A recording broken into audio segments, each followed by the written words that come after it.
Stickweed. You want to dance, Ronnie? I want a polka. If you like pina coladas, get caught in the rain.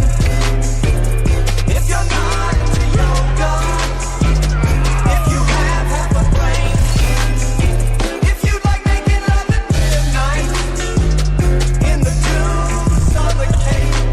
Hello everyone, this is Chef Butters, and today's video will be a bit of new information followed by a little rant discussing why I think you should get off of Herod and Whitemane and move to less populated servers, and how the community should drop some of the negative talk about Blizzard.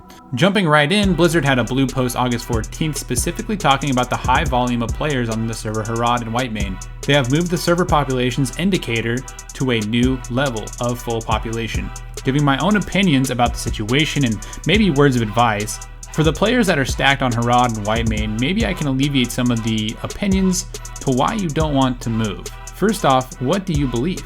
Do you believe that the game is going to die and thus you must be full on population server to have a great server? Or do you believe that the game that took over so many people's lives is now just a nostalgic pipe dream? Well, I hope if you're playing Classic WoW you don't believe either of these. However, with that being said, I already have videos on my opinions to this matter, but I just want to say this in a quick nutshell, or attempt to make it in a quick nutshell. And before I go on this, hopefully it all makes sense in the end. I might go on a little bit of a tangent. Some of it may not seem relevant, but it is relevant when it's all put together. So Classic WoW was not great just because they were cutting edge graphics for their time.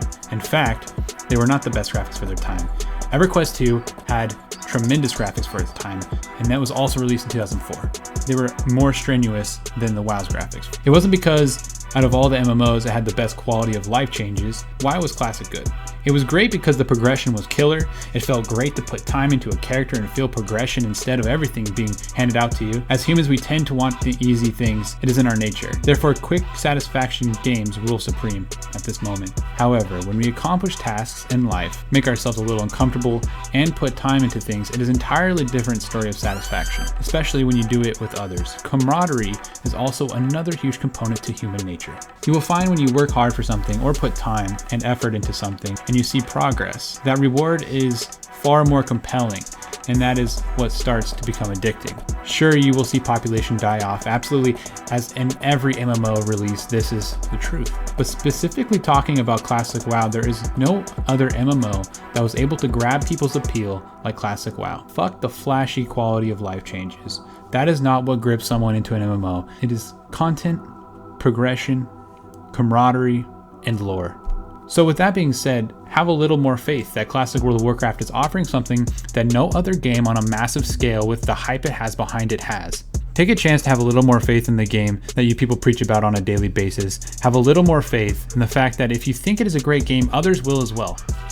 Go to a medium pop server. I can guarantee you right now there will be a drop in population on release, but I can also guarantee you there is a lot of players that don't care about character creation ahead of time, and they will penny pinch their budget towards the last minute, filling in those servers, maybe even seeing an increase by double, if not more, by release. Let me know what you think in the comments section below about the rant. If you really want to help the small community, throw out that sub button and participate in our discussion videos. It always helps have more than a few points of views. Moving on to my next segment, which is specifically talking about the mindset of the majority of the people on the forums, community pages, etc. We received the announcement from Blizzard that they had opened up another EU server along with another NA server. Everyone is going off making fun of Blizzard and ripping on them, kind of saying that they didn't anticipate this many people and they still don't, etc. You know, in making fun of them, it doesn't really affect anyone, but it does start to create an environment of unneeded shit talking towards Blizzard. Don't get me wrong, I could talk heaps and heaps of shit towards Blizzard, things that I disagree with, and I will go on a shit talking spree if I even start to think about that list. That being said, it is not helping anyone, and I would say it is just hurting us in the long run. The last thing we want is another environment to a game that is full of toxicity. So let's talk about what Blizzard has done and talk about the two major options they really have here. Option A.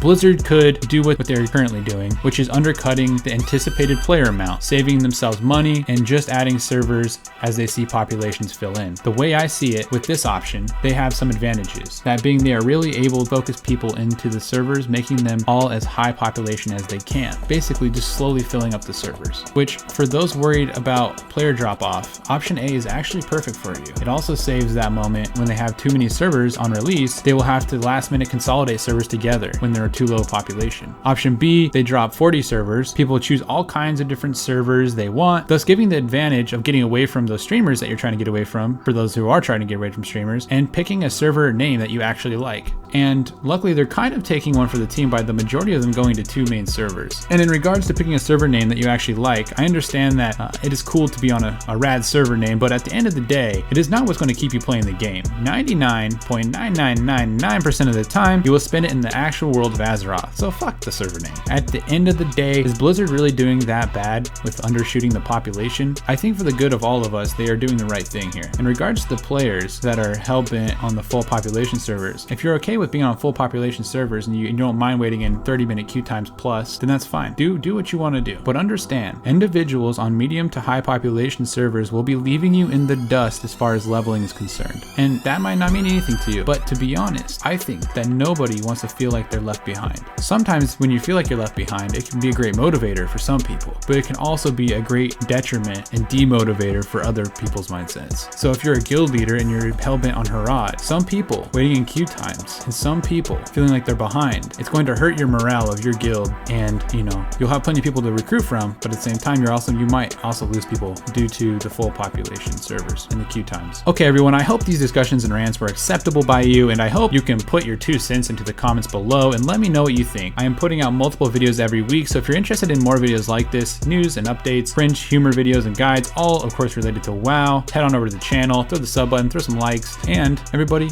have a wonderful day. Cheers.